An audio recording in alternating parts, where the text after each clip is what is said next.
You know what I miss? I miss dedicated handhelds. Now, I know nowadays we got things here like the Nintendo Switch, and as cool as something like this is, at the same time, it is still also a console. Granted, that's the whole point of the Switch, right? It's a two-in-one. It can be a handheld, it can be a console, and nowadays we also have other handhelds coming out, like PC handhelds like the Steam Deck OLED, the ROG Ally, and the MSI Claw, and all these other things that are coming out. When I say I miss handheld gaming, I mean, I miss handheld gaming. These dedicated handhelds that have been coming out, well, that were coming out between the late 80s up until like the early 2010s. And me being the boomer that I am, I decided today, why don't we go ahead and take a look back at some of these handhelds and why I love them so much and just some of the quirks with some of them. This isn't going to be like an overly in-depth video as we do have quite a couple handhelds to go through, so we're going to just kind of like hit on the bullet points, kind of talk briefly about why I love each one, and maybe one day we'll make in-depth videos dedicated to each one. But first things first, let's start out with where it all began with the Game Boy, which came out April 21st, 1989 in Japan, and then it came out later here in North America. I personally do not own a Game Boy anymore, as the one that I did own kind of took a crap, so I do have to buy another one at some point. I'm the type of guy where, like, even though, yes, I do have this DS Lite, and I do, in fact, have an R4 card, I'm not gonna lie, and inside of this R4 card, I actually have emulators for both Game Boy. Well, it's not actually an emulator for Game Boy Advance, because, you know, DS Lite just runs, you know, Game Boy Advance natively, so I have my Game Boy Advance games on here, which can run natively on the DS Lite, as well as a Game Boy and Game Boy Color emulator. So, realistically, I don't actually need to buy another Game Boy, but it's one of those things, I'm one of those people, I'm just like, I like having the native hardware. But anyway, back to the Game Boy. So the Game Boy was revolutionary at the time. This was the first time where you were truly able to have almost, I will say, in some aspects, console level experiences on the go. Like, when you look at the Game Boy, there was like genuine attempts to bring some of those NES type games to the Game Boy, and for the most part, I would say that they were successful in that. I can't really think, I mean, sure, there was a few issues. Obviously, there wasn't any backlight on the Game Boy, you know, when you were like sitting in the car. Man, I can even remember back in the day, because, you know, obviously I wasn't alive for the Game Boy, but I did have one later on, and I can remember having like those things where you like shine a light, or like the things you can attach to the Game Boy to have like a light over it, sitting in the car, just like, it just, anytime that you pass a street light, oh yes, I can play again. And then screen crunch was another thing. Like, if you try to go back and play the original Mario Bros on Game Boy, it's definitely a playable experience, but it's one of those things where it's like, oh, certain jumps, when you're trying to make those certain jumps, where it's like, oh man, I can't even see where I'm going. It can get a little tricky. And then other games like Donkey Kong Land, just due to the nature of the screen lacking color, unfortunately, that screen can kind of look like that game can look like a hodgepodge of pixels at times. But this is where we saw the beginning of many, like, just, long-time staples of not only handheld gaming, but now, like, you know, like, just gaming period, like Pokemon, for example. That started out on the Game Boy with Pokemon Red and Blue over here in America. Obviously, in Japan, they had other versions, and then later on, Pokemon Yellow, which Pokemon Yellow was more of like a Game Boy Color thing, which we'll talk about that here in a minute. But obviously, like, Pokemon it's still around to this day with entries like Scarlet and Violet literally just releasing like almost 2 years ago at this point. Which I feel like that would be a good segue into the Game Boy Color, which released October 21st in 1998. And the Game Boy Color, you know, it was always like marketed as this thing where it's like a Game Boy but with color, but it's not a new Game Boy. But let's be honest, dude, there were so many new and exclusive games or different versions of games that released for the Game Boy Color that when I look at the Game Boy Color, I look at that as like the Game Boy 2 per se, even though it was basically fully backwards compatible, or, you know, like, whatever. Like, there was a lot of games that could go back and forth between the Game Boy and Game Boy Color. Like, some Game Boy Color games worked on the Game Boy, and basically, you know, like, every Game Boy game worked on the Game Boy Color. And again, Nintendo was always trying to be like, no, this isn't a new Game Boy, it's just a different version of it with color and all that. But I don't know, man. When I'm looking at it, like, that thing to me is the new, it was like a new Game Boy with how many exclusive games came out on it. But playing games like Pokemon Yellow on it, for example, back in the day, where, you know, you were like playing Pokemon but in color for the first time on the go, it was just absolutely amazing. One weird thing was, though, there was still no backlight, so, you know, that's a thing. But otherwise, the Game Boy Color, it was literally just the Game Boy, but, you know, with color. So it was an amazing system, and again, they were just trying to bring a lot of those games that you would see on something like the NES over to the handheld experience. We weren't seeing things on the level like SNES yet, but still it was like NES to later NES titles that we sometimes would see ported over to there, or just, you know, games of that quality, with some exceptions with things like Donkey Kong Land, like we were talking about earlier, which that, you know, could arguably arguably be like an SNES type experience on the go. There was also other handhelds that came out around this time that are worth mentioning, stuff like, you know, the Game Gear or, you know, like the Neo Geo Pocket, for example, but we're just kind of sticking to like the main line ones that were like, you know, like super big and super popular. But, you know, if I ever do end up making like a full in-depth retrospective on, you know, these kinds of handheld systems, or if you guys want to see something like that, actually it'd be cool to dive into stuff like the Neo Geo Pocket or the Game Gear or whatever, because I actually have a lot of nostalgia and love for those. Then June 11th, 2001, we received the GBA, which the GBA, let me just say, this console or this handheld, whatever you want to call it, is absolutely, it's one of my favorites of all time, definitely up there. This is where we saw SNES level games on the go, and it was really interesting. This was like probably one of the only Nintendo consoles, if not the only one I can think of, where it didn't get a traditional Mario game, like a traditional 2D Mario game. It got the 4 Mario Advance games, which were obviously Super Mario Bros. 2, 3, Super Mario World, and Yoshi's Island, but outside of that, like, sure, we had things like Mario and Luigi and Mario Kart Super Circuit and all that, but like, there wasn't a single traditional, like, just fresh, brand new 2D Mario experience on there. But I mean, hey, regardless, I don't mind, because it's pretty cool. You know, obviously, again, I don't have a Game Boy Advance, another thing that I gotta repurchase. And when I do, I'm gonna get the SP for one specific reason. Or, I mean, I also want to get a micro at some point. I want to get an SP and a micro. The original Game Boy Advance, for some reason, still no backlight, but the SP, which is essentially like the DS minus the second screen, you literally flip it open, got the clamshell design, screen on top, BA, D-pad, all that.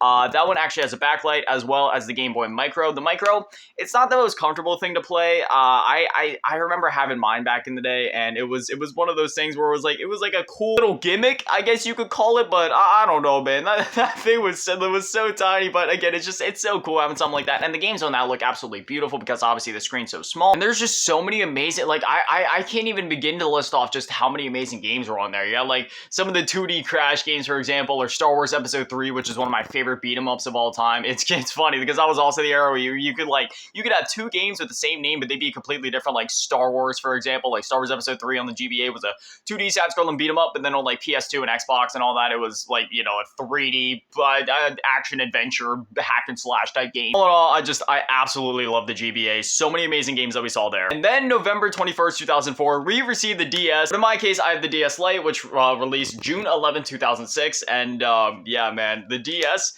This is one of those systems where it's like, do I even need to talk about it? We all know why the DS is amazing. One of the first games that came out for it, a launch game for this title, was Super Mario 64 DS, a literal remake of an N64 game. And let me just say, back in the day, having a literal console game on the go, a remake at that, with more content of a console game on the go, and, you know, Super Mario 64 was one of my favorite games growing up. So much nostalgia for that game. So being able to take it on the go with all these new characters and, you know, new stars to go for and all that, being able to play as Wario, Luigi, and Yoshi, especially after the whole L was real stuff back in the day, which that was one of those things where it's like, you hear about it now, it's like one of those legendary things in gaming, but you truly had to be there for the whole L was real hype or that whole debacle. But the DS, the library of Mario Kart DS, one of the best Mario Karts of all time, in my opinion. One of my favorites for sure, right up there. I'd say Mario Kart 8 is probably my overall favorite, but Mario Kart DS is definitely right behind it.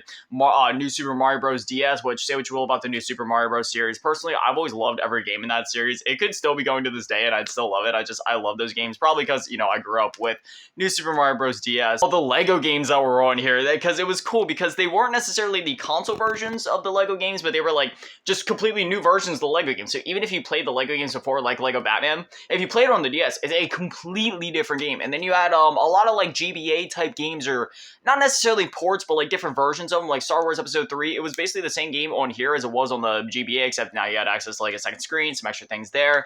And then you had like Call of Duty games on the DS, which is, I actually had all of them back in the day. They released COD 4, World of War, Modern Warfare 2, Black Ops 1, Modern Warfare 3, and that was it. We never got to see Black Ops 2, but I mean, at that point, the 3DS was out, so I mean, hey man, we could have got like Black Ops 2 on the 3DS, why not? It was pretty cool, because even though World of War didn't have it, Black Ops had it, the Zombies mode on DS, which was awesome, and they had like online multiplayer and everything. It has been since shut down, but you know, due to like the modding community, they have brought some of those servers back, and that goes for like a lot of DS games, so you know, there is hope. There is ways to play those DS games still online to this day, which which is awesome. And yeah, there's so many amazing games that I loved on here. Spider-Man Shattered Dimensions, which was nothing like the console version. It was a 2D Metroidvania, but absolutely love that game. One of my favorite games of all time here on the DS. Also, I love the console version too. But the DS version is just, it's so unique. I mean, if I had to choose between the console version and the DS version, I don't think I could. Like, they're both just completely different games that are amazing in their own rights. And then Spider-Man Web of Shadows, which was essentially the same thing. It was nothing like the 3D counterpart on the consoles, like, on Xbox 360 and PS3. It was like a 2D Metroidvania on here, which is funny because that game had 3 versions. You had the Xbox 360, PS3, Wii, and PC version. Then you had the DS version. Then you had the PSP and PS2 version, which was also a 2D game, but it wasn't a Metroidvania game like the DS version. It was more of like a 2D beat 'em up on the PS2 and PSP. And you had other games that were so creative, like Scribblenauts, for example. Just so many amazing games. Oh, Grand Theft Auto Chinatown Wars.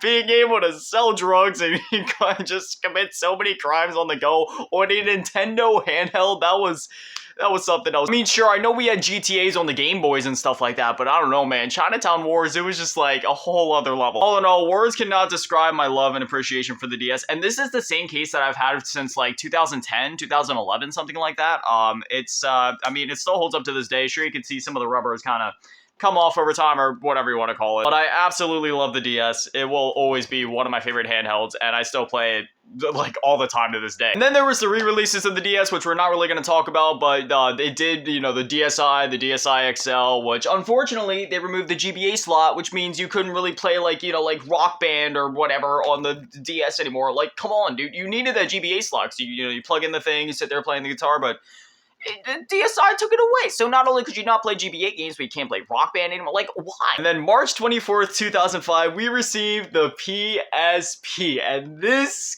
oh my gosh, dude, the nostalgia for this one, it's just, ooh, gotta contain myself. And I love this system so much. This is the PSP 3000.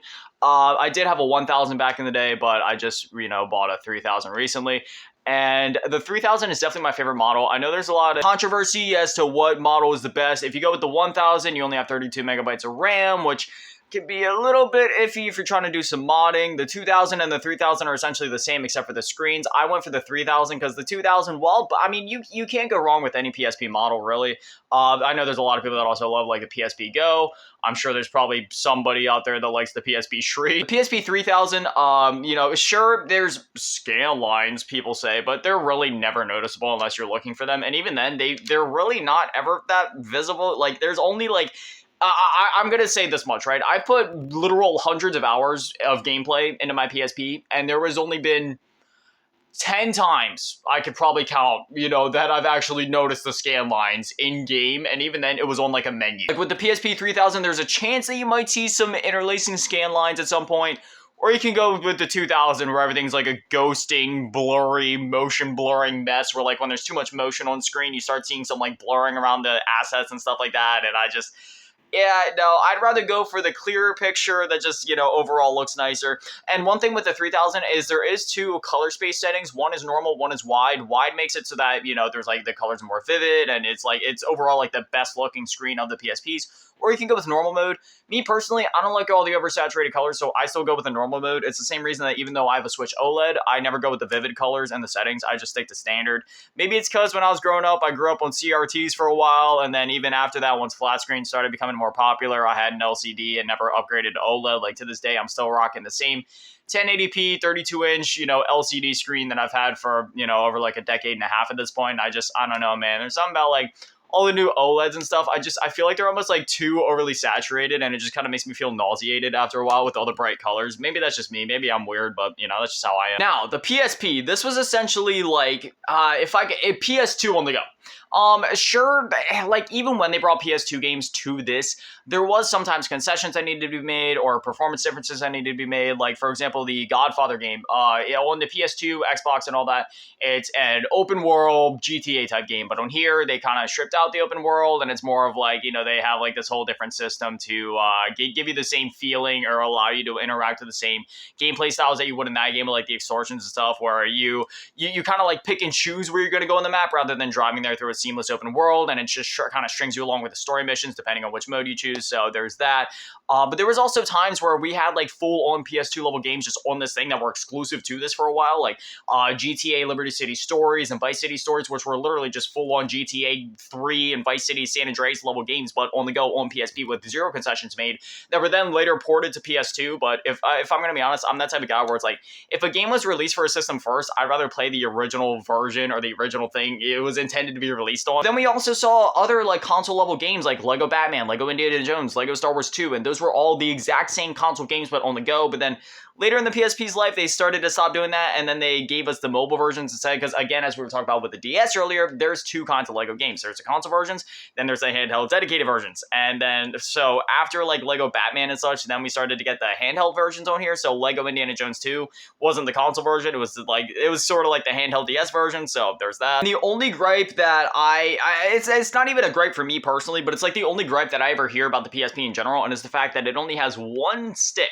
right? Because like, you think of a console game, oh yeah, two analog sticks, but for this, you only have the one nub. So when it came to camera controls, usually it was somewhere like you hold the left bumper, then you move the stick around if you want camera controls, or first-person shooters, you had to use the buttons over here to look around, and then use these to like switch weapons and reload. And for me, I never had a problem with that. I actually, I always thought it worked. It's a very comfortable system. I mean, some people, I understand their frustrations or nitpicks or whatever, but for me, I never really had a problem with it. Like, sure, in some circumstances, in some games, there has been a couple times where it's like, all right, maybe a second stick would have been nicer, but for the most part, I feel like the developers always did a really good job of like giving you an intuitive way to control the camera or make up for the lack of a second stick. And that's one of the things that I love about hardware like this. It's like seeing how creative developers can get around hardware limitations or restrictions or anything like that. Overall, I love the PSP, so much nostalgia for the system. And if you haven't gotten one to this day, sure, you can play PSP games on PS Vita with Adrenaline and all that, whatever, but I don't know. For me personally, I'm the type of guy where, again, I always go for our original hardware, so I can highly recommend picking up an original PSP, any model to this day, but I'm biased, so I will say, if you can, get the 3000. And then February 26, 2011, we received the 3DS, which I do not have my original 3DS anymore, unfortunately, but what I do have is the 2DS. Now, let's go ahead and talk about this. There was many iterations of the 3DS. We had the 3DS, the 3DS XL, we had the 2DS, and the new 2DS XL, and then we also had the new 3DS and the new 3DS XL, so that's like 6 different variations right there, if my Asian math is telling me correctly. But I mean, when it comes to the 3DS, there's a lot that I could say about it, but there's also like not a lot I could say about it. So, well, I mean, and that I'm not trying to be reductive or say it's bad. No, it's nowhere near being a bad system. It's an amazing system. But my thing is, right, it's literally just like the DS, but more of it. So everything that I complimented or said about the DS, it transfers over to here, but more. And you may be wondering, but more, is it really that much better than the DS? And yes, because it's literally backwards compatible with it. So again, this is one of those things where when I play DS games, I play them on original hardware. But if you have to choose between a DS or a 3DS, like if your budget's limited, go for a 3DS. I mean, it's literally fully backwards compatible. There's like no compatibility issues. You plug in the game and it's that. If you had an R4 card for the DS back in the day, it'll still work in this. And obviously you can play all your 3DS games. And if you get a little funky with homebrew, you can get some emulators on here and run like Gameboy Color and all this other stuff on here. But the 3DS, I don't know where I would compare it to console level stuff. We saw like GameCube level games. We also saw a lot of N64 remake type of games. Like we had like Legend of Zelda Ocarina of Time and Majora's Mask 3D, but then we also had like GameCube level game like Luigi's Mansion, for example, which literally just ported to the 3DS. And then we also got like full-blown sequels to games on here, which wasn't new for Nintendo consoles. So we got a full-blown, entry in the Mario Kart series, for example, on DS, but on like 3DS, again, we were getting stuff like Luigi's Mansion Dark Moon and Mario Kart 7, where it was literally like, it wasn't just some handheld spin-off of the game. No, and that's one thing that I will say about the PSP. Rarely did we see like actually full numbered entries in like Sony's library, which also transfers over to the PS Vita, which we'll talk about next. It was always spin-off stuff like God of War, Chains of Olympus, and Ghost of Sparta. Like that was more just like not necessarily spin-off, but like side story stuff that wasn't necessarily mandatory to understand the full story of like Kratos and God of War and stuff like that. And then like Daxter, which was like, again, it was explaining a plot hole, I guess you could say, in one of the Jak and Daxter games. But again, it wasn't necessary to understanding Jak 2. But there were so many amazing games for the 3DS. Like it was one of those things, right, where it was like everything that you could compliment about the DS, it could be said about the 3DS. Like the games were all amazing. The support for the system was amazing. For example, like New Super Mario Bros. it was on here. We got New Super Mario Bros. 2, and again, it was backwards compatible, so you could still play the original. We got games like Super Mario 3D Land, which is one of my favorite Mario games of all time. Mario Kart 7 was a lot of fun. I'm just trying to think of like all the amazing games off the top of my head. We had like some really groundbreaking games for the 3DS, like Resident Evil Revelations. Like seeing that game run on the 3DS was absolutely insane. Kid Icarus Uprising, which say what you will about the controls, I honestly never had a problem with it. I always loved that game. We saw Wii games on the 3DS, like Hello, like Kirby's Epic Extra Yarn or Extra Epic Yarn, Donkey Kong Country Returns, again, literally a Wii game, but on 3DS, and some people would say that this is the definitive version due to the lack of waggle. I always have had, like, you know, just a soft spot for the launch titles as well, like Pilot Wings Resort, for example, and like Street Fighter 4 and like Steel Diver. I always thought that those games were like just a lot of fun to play through. And again, it was one of those things where it's like, you know, they were launch titles, so for a while that was like your only option or some of your only options. And other games like Asphalt 3D, I love games like that. And man, I don't know. And this system again was supported for so long, and it went beyond just like first party Nintendo support. And again, let me just say, first party Nintendo support was insane. There were so many amazing games on this console. I could literally sit here all day and, you know, list them off, like Legend of Zelda: Link Between Worlds, Kirby Planet Robo-Buy. Like it goes on and on. There were so many amazing games on here. But then we had like a lot of indie support down the line. Like even after the system was done, we saw stuff like Retro City Rampage coming to the system. All in all, the 3DS family of systems is one of those things, again, like the PSP, where it's like it doesn't matter if you get a 3DS XL, new 3DS, new 3DS XL, 2DS, new 2DS XL. The only wrong way to get a 3DS or the, you know, one of the 3DS family of systems is to simply not get one at all. Like if you don't have a 3DS in your collection or a 2DS, again, if you had to choose between a DS or a 2DS, or I would definitely say go with like a, you know, a 3DS type system, just because again it is fully backwards compatible, and there's so many amazing games for the system, and there's so many things that I love about it. And if you're into homebrewing and modding, like that community's huge. One thing, for example, is like YouTube obviously doesn't work on the 2DS anymore, or the 3DS or whatever. And you can get this app called ThirdTube, which is essentially like YouTube on there. So, you know, I sometimes I sit on here and watch YouTube, like some nostalgic videos like ASDF movie or whatever. I have a lot of nostalgia and a lot of love for the system, if that wasn't obvious enough. And yeah, I hold my 2DS dearly. Just such an amazing system, and just, yeah. Not to mention other things like Street Pass and being able to like record audio, which I know you could do that on the DSi technically, but I don't know, man, being able to like mess with pictures and all the audio mess around stuff, and I don't know, man, that was something else. And that's something else I forgot to mention about the DS as well, being able to mess around with like PictoChat. And finally, December 17th, 2011, we received the PS Vita. Now we're gonna go ahead and break down the hardware first. We had the 1000 model and the 2000 model. Me personally, I have a 2000 model. And I did have a 1000 back in the day, but that's another thing where it's just like, you know, in the last couple years, I'll say, hey, I want to pick up a 2000. So that's the one that I rock mainly. A couple deviations between the two are the reason why I prefer the 2000. So first off, the 1000, the back pad on the back, it's like, it's way too big. You end up touching it, and the grips are a lot smaller. So sometimes it's just, I don't know. It's like, it's one of those, it's very subjective. Some people find the 1000 to be more comfortable. Some people think the 2000 is more comfortable. Me, I fall into the 2000 camp. The 1000 does technically have an OLED, but it's not like the same OLEDs that you would get on like, you know, modern displays. It's a bit of an older OLED, so there's that. There's also some infamous issues with like GPU crashes with the 1000, which isn't very fun. There's also sometimes screen artifacting in like very dark screens, which it never affects gameplay, but it has been noted, like if you kind of search into it a bit, there's some screen artifacting that can happen there. There's no internal storage, which means if you ever try to mod or homebrew the thing, there's a bit more that you have to do there. It's not too overly complicated, but still it's just like an extra step that you don't really feel like doing. Oh, and did I mention how big the back pad is? Yeah, I know that I mentioned it twice, but like, dude, on that 1000, I can't tell you how many times I was trying to play games and I ended up doing things I wasn't actually trying to do just because it was so big. But on this, it's like, it's in a reasonable place, way far away from the grips. It actually makes sense on this one. Not to mention the 1000 also has a proprietary charging port, which for me personally, like, you know, you can get the third party whatevers all you want, but I don't know, man. If I'm gonna get a proprietary thing, I would prefer to get first party, just so then I know it's legit. It's all good. But obviously with it being proprietary from a, you know, longevity perspective, obviously those are only going to be in circulation or be working for so long, so you have to rely on third-party stuff, and sometimes that stuff can be hit or miss. So, you know, with the 2000, obviously you just get that straight up, that, you know, micro USB port. And overall, I don't know, I just always kind of preferred like the sleek look of the 2000. Oh, and not to mention again, with the whole OLED thing we were talking about earlier, I hate overly saturated colors, and the PS Vita 1000 doesn't necessarily look overly saturated, but the colors are still just a bit too much for me in my brain sometimes. So I just prefer LCDs. You know, that's me. Some people are gonna clown on me for that, but I always prefer LCD over OLED. The PS Vita was basically just the PSP, but you know, just every complaint that anybody ever had about the PSP resolved. So you know, the analog sticks, there's two of them. I was gonna list something else off, but yeah, that was literally the only complaint anybody ever had about the PSP, because the PSP was a perfect system as it was. But yeah, seriously, I mean, the PS Vita, I like, this is one of the, like, the 3DS. I was starting to run out of words, but the PS Vita, I mean, I'm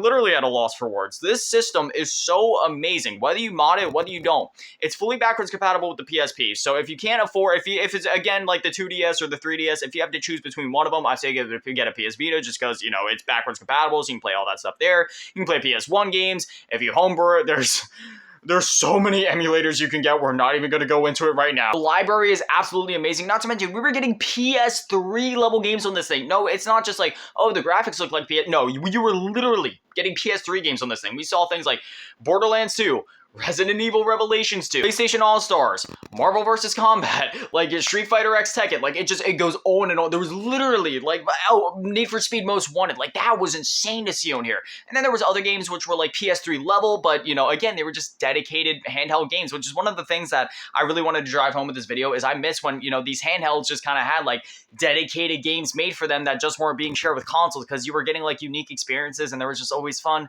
quirks and things about them where it was just like, you know, there was something special about those unique experiences. But we got a lot of unique experiences still on the PS Vita. We got a lot of the handheld versions of the Lego games, like all the versions on here, none of them were the console versions. They were the handheld versions, which is fine, because I would argue that these were the best versions of those handheld versions graphically and just, you know, in terms of all that stuff. But we also got games like Call of Duty Black Ops Declassified, which is actually a lot of fun. Resistance Burning Skies, Uncharted Golden Abyss, which Uncharted Golden Abyss is always like one of my go-to games where if somebody asks me like, hey, like, why should I get a Vita? Like, what's so special about it? What is this thing capable of? Uncharted Golden Abyss. That is like one of my go-tos. And you had a lot of other innovative titles that use the PS Vita in unique ways, like Tearaway, for example. Always loved that game. Reality Fighters. And you had a lot of underrated gems, like specifically that come to mind, like Resogun. That's just like one of my favorite, you know, like first-party Sony games where it's like, hey, man, this is a first-party Sony game, and somehow like nobody ever talks about this. Resogun is absolutely amazing. Super Stardust, I absolutely love that game. And there's so many amazing games for the Vita. My brain is literally blanking just because like there's so like, oh, we had like a spin-off Assassin's Creed 3 game on here, literally like open world there. Batman Arkham Origins Blackgate, which was like a 2.5D Arkham game. Literally had Dead or Alive 5 on here, which funnily enough, that was actually the way that I played this the game story mode for the first time. I played it on here. Mortal Kombat 9, we had that on here. Injustice. Unfortunately though, this system was not supported long-term in terms of first-party support, as you guys probably know, and it's ironic. PS Vita means life, and well, as far as first-party support is concerned, that life wasn't very long-lasting, because Sony didn't maintain support for it for very long, just because it wasn't selling that well. So after the first couple years, after we got some amazing first-party titles, like some of the ones that I listed, you know, like Killzone Mercenary as well, that's another one where I point to, I'm like, that's what the PS Vita is capable of. You know, they just kind of dropped support, and it was left to the indies. But hey, you know what? There's nothing wrong with that, because we got a lot of great indie games and just smaller budget titles, and just the library there is also amazing for the system. You got stuff like Bloodstained Curse of the Moon, which is one of my favorite Metroidvanias of all time. Then you got amazing visual novels like Root Letter. That, oh my gosh, if you haven't played Root Letter before, if you haven't heard of it, I'd highly recommend that. Then we got other games on here. Like, there's so many great RPGs and JRPGs and ports of, oh, that's another thing I forgot to talk about. We got so many like collections on here, like PS2 collections, like the Jak and Daxter collection, the God of War collection, the Metal Gear Solid HD collection, the Sly collection, Sly Cooper Thieves in Time, which again was literally a PS3 game. And there's just like the library for this thing. I could just go on and on, because for as little first-party support as it got, for the first-party support it actually got, it was genuinely amazing. And even once that ended, once we got all the collections games that we were going to get, then, you know, the third parties took over for a bit. We saw some other HD ports of collections like the Final Fantasy X HD, X and X2 HD remasters on here. And then again, like the indies just kind of took over from there with stuff like Bloodstained, Root Letter, and just so many RPGs and JRPGs that came after that. Like, you could literally just look up underrated JRPG for the PS Vita, and you would just be, you know, meted with a wellspring of games. Like, there's so many amazing RPGs and JRPGs on this system. Beyond RPGs and JRPGs, again, the indie scene is absolutely amazing out here. One game I want to give a shout out to is Age of Zombies. If you haven't played that one before, it's a goofy little game, but it's a twin stick shooter, and it's a lot of fun. And the PS Vita, it's a shame that it couldn't be supported more, but I'm glad that it was supported for as long as it was at the very least, and I'm glad that the indie scene and the homebrew community has not only supported it for so long, but has been keeping it alive to this day. And I cannot recommend the Vita enough. No matter no, like whether you're looking for PSP games, PS Vita games, or looking to emulate other games like I don't even like Game Boy Advance, you can do it all on the Vita. This is like one of the ultimate handhelds in my opinion. And other games that I wanted to mention that are just kind of randomly coming into my mind at this time: The Wolf Among Us and the Walking Dead games, like the Telltale ones. Again, you can play those on here, so those are perfect for just laying in bed. We had like the Minecraft; it was like literally the PS3 and 360 version, but on here, and it was called the PS Vita edition. So yeah, the PS Vita, definitely one of my favorite handhelds of all time. It's hard for me to choose a favorite handheld out of all the ones we talked about, but man, the PS Vita, if you're looking for a way to play PSP or PS Vita games, or even a way to emulate other games like I was saying, man, the PS Vita, you can't go wrong with it. It is truly one of the most ultimate handhelds. But anyways, I know I've been yapping for a little while, so now I'd definitely love to hear from you guys. What are your thoughts on everything that we talked about? Did you have any of these handhelds? Do you still have any of these handhelds? Are you planning to pick any of them up? Do you have any nostalgia for any of these? Do you have any memories you want to talk about? Just literally whatever's on your mind after this, just, let me know. Do you guys agree with me? Also, do you guys miss these dedicated handhelds as well, or do you think it's better that we're going in the direction of console gaming, but on the go? Again, just whatever it is, everything. Definitely love to hear from you guys. But anyway, as always, massive shout out, thank you to all the patrons and channel members. Thank you to all you in the low ball tier, and your shout out, thank you to all you in the mid ball tier, Miller asking me, Daddy Matty, and the bigger shout out, thank you to all in the G tier, Ron Avenge, Gentleman Cheese Girl. Thank you guys so much. You guys are literal legends. I love you. Thank you guys for watching. Have an amazing day. Stay beautiful. I love you all. Peace.